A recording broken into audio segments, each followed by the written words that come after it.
By the way, I just want to mention that it's so surreal that I'm sitting next to this guy. Because I was a fan of this channel when I was in India, you know? Like, it's full circle, man. Dreams like, come true. They do. Oh. So gay. Well, hi everybody, my name is Justin Gerhardt. I am the host of the Gay Man channel, and this is my friend Mac. And we have a really important topic to dive into today. Oh, totally. Gender diversity. Mm-hmm. But as far as the whole trans community goes, I think I knew that I did not want to conform to one box. Because it's funny that like you're in the in-between. Yeah. You know? Interestingly enough, and this is just to speak to the diversity of gender, it's like we had to split off into the gay world, and then the gay world had to split off into bi, gay, transsexual, pansexual, and then there's absolutely the in-betweens of those. Right.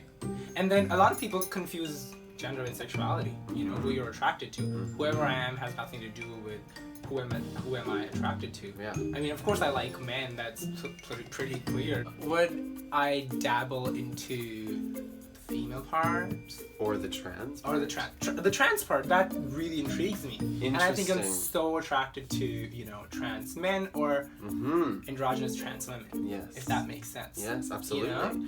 Or even just masculine women. Yeah. Ruby Rose, who doesn't want like girl? Oh. And these are examples of people who are, rather than feeling stuck in a label, absolutely just stay true to themselves. Yeah. And you know, staying true to yourself takes self-work. It does. It takes you spending time with yourself, which means being okay being alone sometimes, and diving into the things that make you you, and celebrating those things rather than trying to sweep them under the rug. Totally. And when you start to explore them, it may not be always comfortable. No.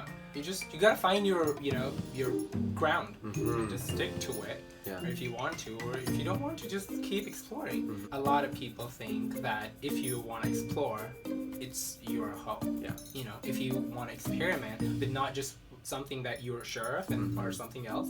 It's okay as a gay guy to have straight sex, but it's not okay as a straight guy to have gay sex. You know what I mean? I know. Even though sex doesn't have, you know, gay or straight. I But know. You know, like The interesting thing that we find, even when we're talking, is that we're using these labels to explain it because we need the verbiage to explain it, but we don't always agree that like something's super gay, which means it's only for gay people.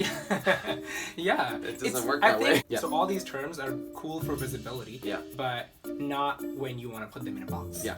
So if you want to explain something, sure, you'll You have use the term. Yeah, you have to use how else would you? Though you may need to explain the term because sometimes people would misuse the term like that's so gay. Yes. It once upon a time was used yeah. almost appropriately because gay was defined differently as it is now. I like the word queer just because it's an umbrella term. You know, I don't like to be called gay because I don't even have a gender. So for me to be gay, I need to be a male or I need to be female. I'm neither. How do you put that label on me? Exactly. You know, so I'm just me. You know, Do you want a label? I don't. Okay. For visibility, for like straight people, for them to question me, of course I want to be visible and I want to be, you know, known that this is who I am. Does the word androgynous work for you, or is that? That's just like physically, right? That's just the outer, the physicality of me. Yeah. I am androgynous. My face looks feminine even when I don't try. I just need facial hair to butch it up, I guess. Yeah. When I have facial hair, but other than that, I'm just so androgynous. I look like my mom, and when people say that, I just love it.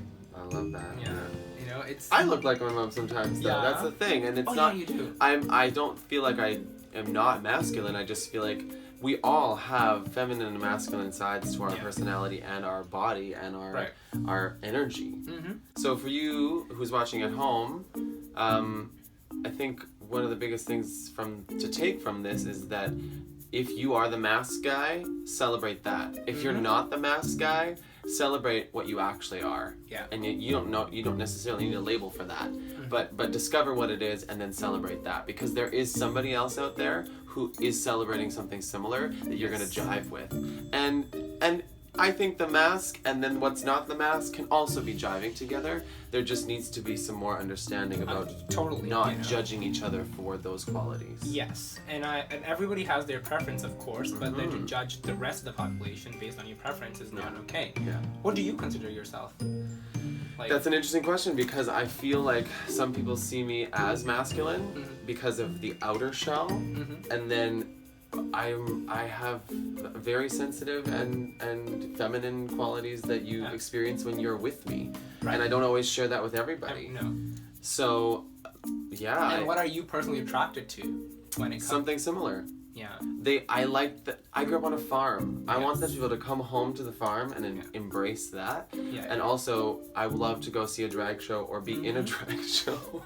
And I want them to celebrate that. Not that they even have to do it with me, but I want them to be able to enjoy that. Enjoy that and celebrate that. But then we're also going to go to the Messiah. Yeah. And we're going to go to see Shania Twain. Yes! Damn, I feel like a woman. Yeah. We know that there's so much more we can talk about involving gender fluidity. And I want to know how you guys feel. I want to know if this is something you guys are talking about amongst your friends, or if you're too afraid to talk about this. This is the safe place to do it. Let's just start this conversation. Oh, they do come true. Thank you for doing this. Thank you for having me. Absolutely. No, it's a pleasure because we need to have this conversation. And the fact that you're so willing, despite where you come from. And we'll see you next week. Have a fantastic weekend. And remember, y'all stay fabulous now. Bye!